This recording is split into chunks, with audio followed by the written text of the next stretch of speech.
ciiden ko mogo sababe jamakulu sababe qiyama keneka alate lajali ke katuma ni hinna lajali alati kuma nyogonya ni hinna kuma nyogonya alatu seniya kubuka junubula la jaba buye qiyama keneka la jaba mundu ladimi nin fodi abu jari ko qad qabu wa khashiru man hum ya rasulullah abu jari ko cide makun nin jamakulu munu fulen nin tugla mo perdela wala kira nunu nye jonye cide ko al musbil ijarahu khuyala akum mimba ka fini jigi alikaba kurufura duguma yere bonya kama wa shaykhu jani ani ce korba isi janfara ibe jene yake wal munfiqu shari'atahu bil half al kadhibi ani mu'min ba ka fere fe na ba na fakatini galon kaliliwe donc hadisa do fuleni ni mugo ni ale koni ye fini ce de ye ika fini teminali kaba kuru fulala ka jigi ni ya ke yere bonya de kama ninjanga katanani de biye qiyama alate lajeli ke katima hinna lajelila ati kuma nyogonya ni hinna kuma nyogonya e ati senya ki senya kabuika junubu ma la jaba biye min biladimi hadisa wure yere nana ama yere bonya yere faraka salasatu la yukallimuhum Allah yawm al-qiyamah wa yabda Allah ibn Umar ka hadisai wala yanzuru ilayhim ولا يكلمهم ولا يجاكم لهم عذاب أليم المسبل إجاره أفورا ننتقل ما قيالا فرقا من دون كما ويايرا هل نقيالا ما فروكا أمبوني أبو جاري كحديثا إنك كلنye نياك يربونيا كما نجنغا كتناني بينوفي ni mogo min ko ne ka fini jigilendo ne ka pantalo temenendo men ne ma ka yerbonya kama hadisa fulala nana ciden kuma ne fana fe ما أسفل من الكعبين من الإزار ففي النار تيدين كو فيني دبي الكعبة كورو كوني جوما كجيجي يبي تاسوما كونو فيني دبي تاسوما كونو فيني تيجي ففي النار ناتقد لما أسفل من الكعبين فهو في النار مين بي الكعبة كورو فرا جوما يبي تاسوما كونو donc ka finiteme alikaba kurufula duguma ka jigin haramu kabaira junubu ni ya ka yere bonya kama janga kata nani ni ma ka yere bonya kama ifana be tasuma kono sunna e munye gelengala chamanche ube kateme ola kana dal kaba kurula katali kaba kurula kata sanfe kata gelengala chamandiya ninde sunna no seminu ko fa in qala khairu ما هي سنة قلنا السنة من الكعب إلى نصف الساق هذه هي السنة أكو سنة مونية كاتالي كابا كرو فلالا كاتا جلنغلا چمانچدا نinde سنة نصف الساق سنة إيكا فيني كاكي وبيكا كرسي كاكي جلنغلا چمانچدا سنة دو وما دونه سنة مين بجلنغلا فنا چمانچه كورو كجيغي سنة دو وما كان إلى الكعبين فهو سنة نين فنا نانا كندا الكعبة كرولا أما دا كما جدي فهو سنة وفنا سنة لأن هذا هو لبس النبي صلى الله عليه وسلم وصحابه بس يكيدن ناكا شيغو كدون فيني تشوي نيندي كتا الكعبة كرولا كتا كتمي الكعبة كرولا كتا دوني وبي كتا ايوا جلنغلا چمانچلا نونو دي كيدن ني شيغو كفيني دين تشوي ninye sunna kata gelengala chamanche la sunna kajigo koro doni sunna kajigo kono ofana karo doni kana dalika wakurula nimbebe sunna kono jide na kasebon ukafini don chogo yeninde fa innahum kanu la yatazawwaju libasuhum alkabayn jide na kasebo tunkera ukafinu utedeme teme ukalika wakurufuraka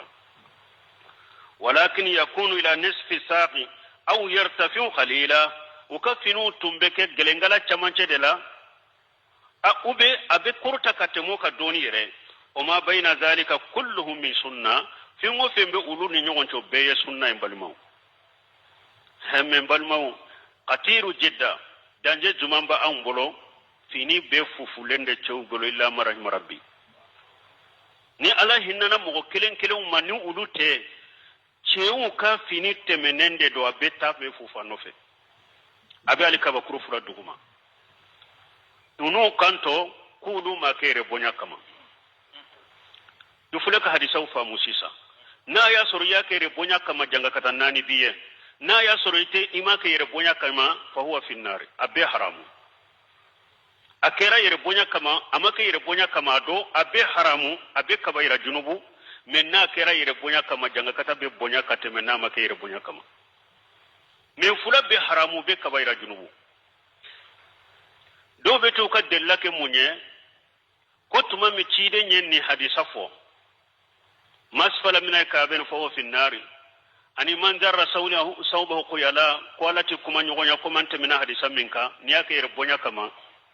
ko bakar sidiq ko cide ma inna fi ijari istirqai illa yatahadahu ko bakar sidiq ko cide ma awa ne fakafini abe jigina yerede men ne bin janton tala ne hakili bin tala de na jigina yoro a jigina wati wata temina hakke ka dromba ta ka shiri kurai ka saga nola ko bakari ko ciden ko bakari ma ko ete mogo munu nya kayre bonya kama ko ola kulu mutta kayre bonya kama bale ma ambu jabi damado uka jambu nun tigla mogo nunun jabu folo abubakar ma dabu akama ka fini temenensa abubakar ma tugu ka fini siri firi min temenendo odo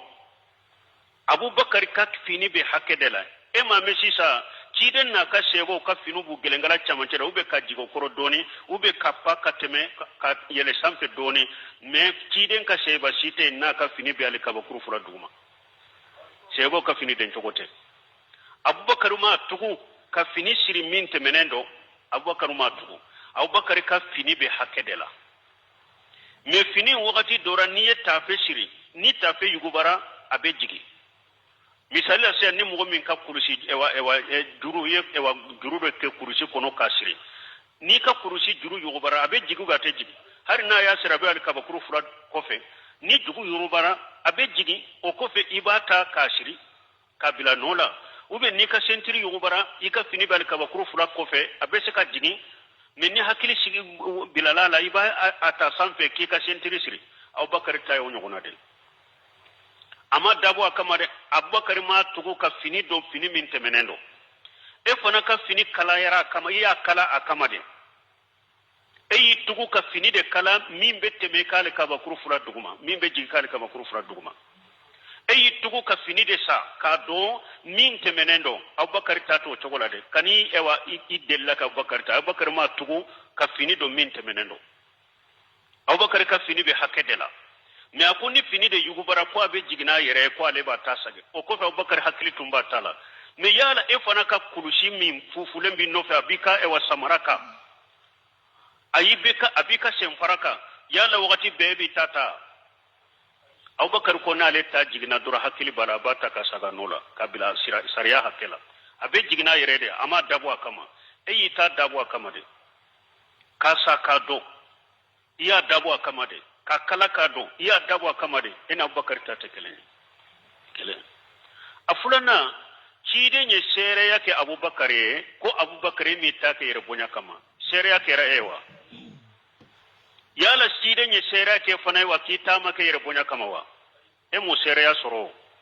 cide nye sere yake abubakar wa haube jigi cide nga ko aleta maka bonya kama o sere anyo gona te bolo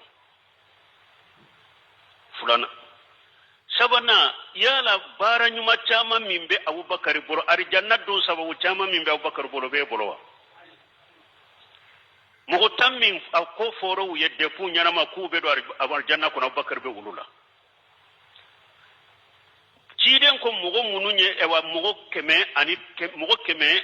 mogo bakele ni keme duru be bakele ni keme nani ko uluda alellahi do nyogonya hudebiya ko mogo yoka tedo tasuma ko abubakar be ulula badiri kele mogo mununya ke badiri do ala yirede nana jiya sanka bala ko badiri dunken mogo hakke min ye badiri kelen ke mu'minu la shi tola min kada ya ke junubula ne ya faraw bolo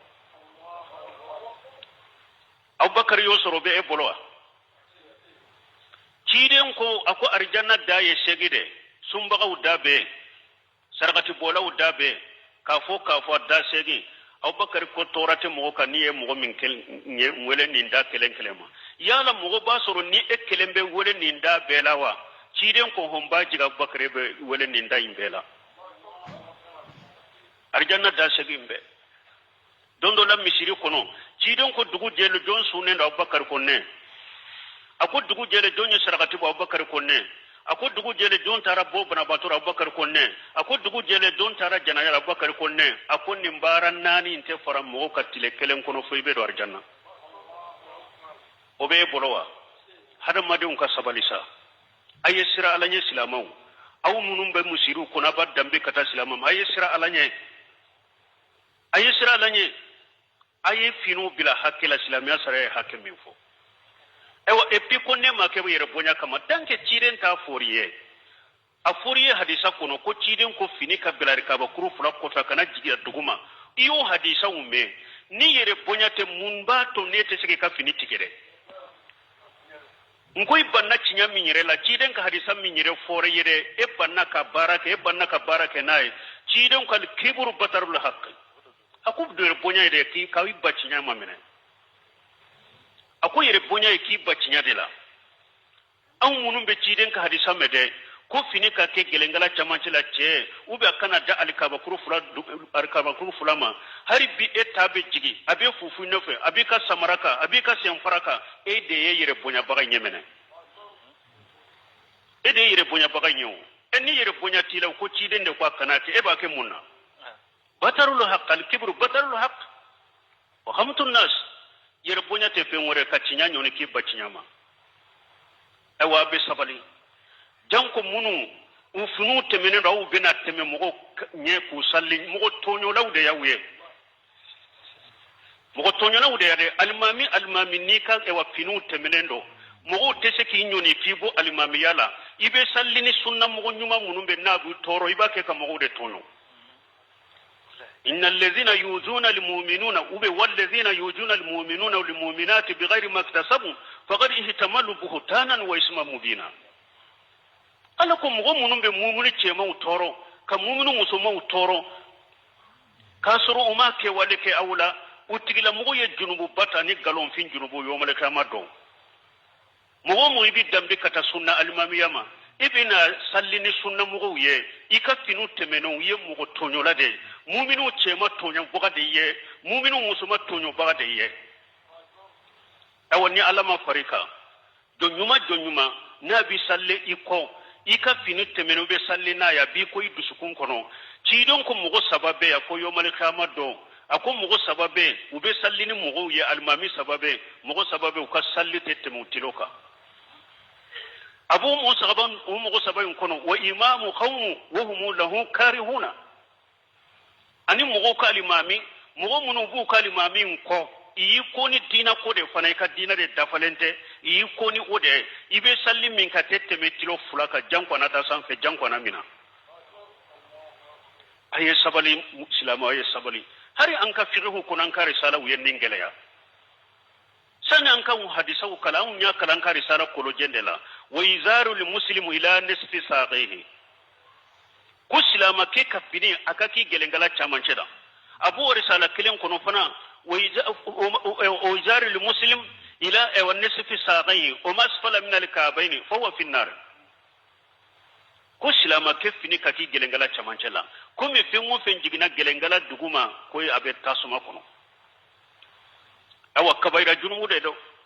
ni mugo do wulina doni ke bawo yenyo sorala nyogo sosola majahabu do ko makarhu de do ewa mojabu do ko de ewa koniya ke yere bonya de kama haramu yere nima ke yere bonya kama maharamu chani wo majahabi kana ciden ka hadisadu majahabi de cirila majahabi tigi cira fiqhi cira majahabi tigi macila ambe majahabi tigu ka bonya buka uka bonya banfe min ni majahabi tigu ye kuma fo ni qur'ana ye nyogon bila ni hadisa mo yere ye mun fo wa idha sahal hadis fa huwa mujahabi safa ikunni hadisa sarole ale kama jahabiyen abu hanifa kunni hadisa sarole ale kama jahabiyen ahmad ibn hanbal kunni hadisa sarole ale kama jahabiyen imamu la maliki ko innama ana basaru ushibu wa uqtimu fa anzuru fi rayi كل ما وافق الكتاب والسنة فخذوه وكل ما لم يوافق الكتاب والسنة فاتركوه إمامنا مالك كنا هذا مدنيا أو نيا هذا مدنيا أمبي سوابا سورانكا كما ودولا أمبي قطوانكا كما ودولا أيانكا كما فوتا أيانكا هكلنا ولاجه نينكا هكلنا مني قرانا ني سنة بنا أيوتا نينكا هكلنا مني قرانا ني سنة منيونتا أيو بلا ما هنا مالك موفويه kasoro maliki baka de kafini jigal ka bakuru fura do ma haramu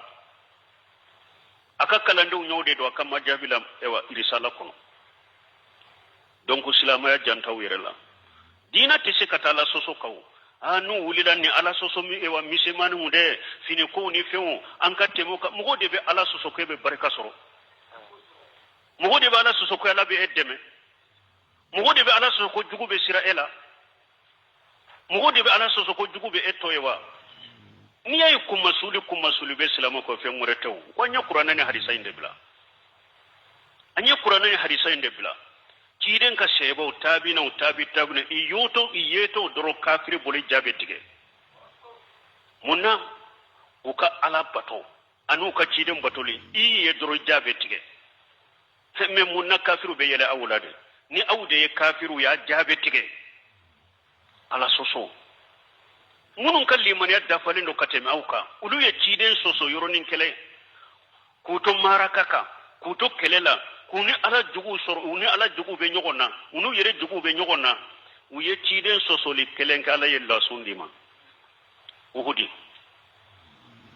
ciden nyem mo tande mo biduru de tomo jabal rumata ko auka joya akana jigide kafiru bankambe kafiru kaninka cide mana uma kana wula nola kele kun folo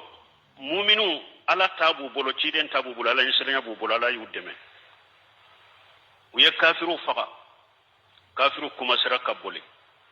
kuma siraka na folo fara nyogonka mo bi duru min be kuluka ko he anka jigi ukanyema kuma ankana akana bwano dale ciden ma fo ankana bwano da fo aka ciden kana wa aw ko ciden nyo fo do ni kafiru buka mais si sa wulu de kafiru kenye ubaki kana folo be fara nyogonka kanto uyuka plasibla palasi bilale ja ya soro Khalid ibn Walid o maslamiya oni kafiru ka kele bolo dobe kulu ko fe ja ulu desira kado kele kene kan ni mo bi duru de bolo tumay mo bi duru nye palasi bila Khalid ibn Walid na ka jama jonna ado ye mo bi wolon fula faga mu'minula fanga min tun jigina deme min tun jigina tanku ye ciden soso ala ya ka deme korta parce que ciden sosora ala ya kadde men korta tuma mi mo bi wolon fura sarula ko cide ma aw nye mu'mina on be kele kala ne nya on soro ni munye ala ko qul mun indi anfusikum afu ye kon ne nya soro na ayirede sababu do ne nya soro wa asaytum min ba'di ma arakum ma tuhibuna minkum man yuridu dunya wa minkum man yuridu al-akhirah ila akhir aya akon ne nya soro na ayirede ka sababu femmin kade awye o yelen ko fe aw bolo awye ala soso aye ciden soso abi min fe o yelen ko fe aw bolo aye ala soso mogo dobe awula abe jinyani de la mogo dobe awula be la gara de nyini ciden soso le kelen akana bonni joyoro do boro joyoro la durala e lo sunduma aya ka demen jinginen ko fe ayata demen yere majiga awka kwanka fara nyogon kate nin ko miselu munun banni nyogon je fini ko ni fe anka temoka demen be na chogodi ajigina do ko ye ciden so sa korotara aw ko aka be ciden so soka aw ko aka be ciden so soka awambe min fo awye majhabi tigi kuma o jamhuru tarani yamfe o ewani majhabi kote o ni aka yere bonya kama o ciden ka di sa salinde ko ma asfala min al-kabain fa huwa fi an-nar ni ciden ka kuma nana mosika kuma te ni ciden ka kuma sabatira mosika kuma te ambe mo wure sebo ka kuma umina de ambe tabino ka kuma umina ambe tabino ka kuma mina ni ciden ka kuma te romi de majabi tigi kuma be fo ni ciden ka kuma te romi de ala ta te romi me ala ta be romi ciden ta be romi kuma wure to lajew awa kammi ben nina ko ki fini teme alikaba kuru fula koni ka abe i samara senka o be bi sen faraka abe fufu na fu ko ni nye basande ni ye basambila alikaba kuru fula ko fe ye basancinya me ni ye basanjigi ala soso me te fembaye bolo basade fembaye kateme alaka e ka basaka bo alay e ka jini pantalo ka bo alay akabo chidenya ngodi ato chidenya perbelati la yuminu ahadukum hatta akuna habba ilayhi min nafsihi wa malihi wa waladihi wa walidihi wan nas ajmaina chiden ka dola kelente se ka mu'mini dafalenya bada fo ikanne kanu kateme yire kunka ikin kanu kateme jonka ikin kanu kateme ina foloka ikin kanu kateme ka ewa bange bagawuka ikin kanu kateme jam gobeka wonna ya soro ebe chiden fe ibe chiden ka kuma fe kateme ka basabe fufua iba tigewo na ya soro chiden kadi e kateme ka jinika iba tige na ya soro ciden kare kateme ka pantalo kai batige na ya soro ciden kare kateme ka forkiya kai batige ni niya e basad desara katige e ka pantalo desara katige e ka forkiya desara katige forkiya ni pantalo de kariye kateme ciden ka unge kariye kateme ciden ka e piye yere ponya baka de kana fo ko emi ta ka yere ponya kama de ni ma ka yere ponya kama ta muru tai katige ta siso tai katige ni yere ponya baka tiye parce que ciden de ko akana ke iyo me hari bi etabe kake koy mo kay bonya kama al kibru batarul haqqi kodo awadon ko abe tadilo hadisa min abubakar ka ko minna ayo bo aka kola abubakari ma ke ama tugu ka finite menendo kele fulana chide nye sere ya abubakar ko ale ma ta ke bonya kama sere ma ke asabana arjanna don sababu min be abubakar bolo ti bolo alaka hakiman da man balimau silama alaka allah sira alanye kambila nambe tugu ciden ko nambe tugu ciden ka sunnaw ko sallallahu alaihi wasallam وعن أبي هريرة رضي الله عنه قال قال رسول الله صلى الله عليه وسلم ثلاثة لا يكلمهم الله يوم القيامة ولا يزكيهم ولا ينظر إليهم ولهم عذاب أليم الشيخ الزاني وملك كذاب وعائل مستكبر رواه مسلم. وأن أبي هريرة رضي الله عنه قال من أبي هريرة ملك جيك أبواما قال رسول الله صلى الله عليه وسلم قال كتشيدن كوكسين نما بكا ثلاثة لا يكلمهم الله يوم القيامة كم مغو سبب التي كما نغني الله ولا يزكيهم ala tu seniya kabo junubuma wala yanzuru ilaihim ala tillajalike katuma wala hum azabun alim la jababu yefana nimbu ladimi qiyama keneka nin grupu saba fore munye ashaykhul jani ce korba min be jene yake kasoro jene ya fonnan kai ye jene yake o ce korba jene yake abe haramu me ce korba ka jene ya ka junubu de ka giri ka teme fonnan kai ka parce que fonnan kaya be alela sahawa be alela o sahawa min no fonnan kaya min be saka samakata kodo la kasura mangai me ekyo korobato min ye sahawa min bila allah fura farikoro la fura e yere la fura hari bi e ye masiki yere mina kabo jeneyama wodi ato chokorobata fura inye folo sheikh jani afulana wa malku kajabu ani masake galontigela grupo fulana ni masake munumbe galontige masake de mogo wore de kanka tamake ela ka galontige mogo wore de kanka sira masake ka galontige ye me masako te de be galontige mogo ye lahiru beta mogo ye ate bo asirafe kuma be fumben ninke ateke lahiru beta nten ninke ibake awa yomal kama dum masake ben nin chogola alati kuma nyogonya ni hinna kuma nyogonya ye alati seniya kabo junubuma alati lajele ke katima ni hinna lajele la jaba min biladimi parce que e fana de kanka cinya fo katime beka parce que ite sira mugonye ite tamake mugola fembe be ede bolo be kanka tamake de la bebe kan sira ede ka galon fo yiye men ni min be sanfe marabe ede bolo de kera galon tigelay sino fanta na ye galon tigeo haramudo masake ye galon tigeo haramudo ne munna masake ta fora kan nin junubu fo anofe parce que ebe palasi minna iman ka galontige parce que mbetta make karasala o de be ke sababu mo do be galontige ou be mbesira karasanye ibe galontiga he mais bebe ede koro de be mara e kera galontige lay donc ni nye fulana asabana wa ailu mustakbir ani fanta nyere bonya baga ala ta fana kuma nyogonya lagara ata sene ka bo junubu ma tella jele ke katama la jababa la jababa mba latimi ni setigi yere na ya yere bonya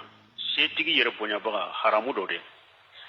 fanta nyere bonya baga haramu do me munna fanta fana kere la kafo ni mogo kera fanta nye fenti bolo ay kan ka ke mogo majigilende akacha nafulu de kacha ka hada maden teme ka ke yere bonya bagay innal insana la yatgharra wa istaghna ala ko hada maden na ya kari la kabo mogo bolo seni kera idro abeteme nafulu de kacha ka hada maden teme ka hakela ka ke yere bonya bagay nafulu ti bolo e fantanye esa gira ka ke yere bonya bagay mana yere bonya para donna yorola yere bonya manka do yoromi manki yere bonya ifantalama yere bonya kanka ke setigi de la o yere haramu yere ndo abolode me fantan kanki majigide me ni fantan de kera ede tara ke yere bonya bagaye ewa ninyanga katanani biye lagara alati kuma nyogonya ati seniya kabo junubu ma tella jele ke katima la jaba biye la jaba min biladimi harisa nyere ado kunye munye ni labande do wa ailu mustakbir donc ka yirana yere bonya e haramu de kabaira junubu de do parce que don kibawu ya yira ni cide nye janga kata fo hadisala ka na ye junubu ala soso ni cide nya fo hadisala ka kaddamana janga kata fo anofe don kibawu bolo de to ko kabaira junubu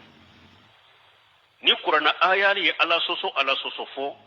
kaddamana janga kata kere ya anofe ko fo anofe doni ke bawo boroko ko masina kabaira junubu de donc yere bonya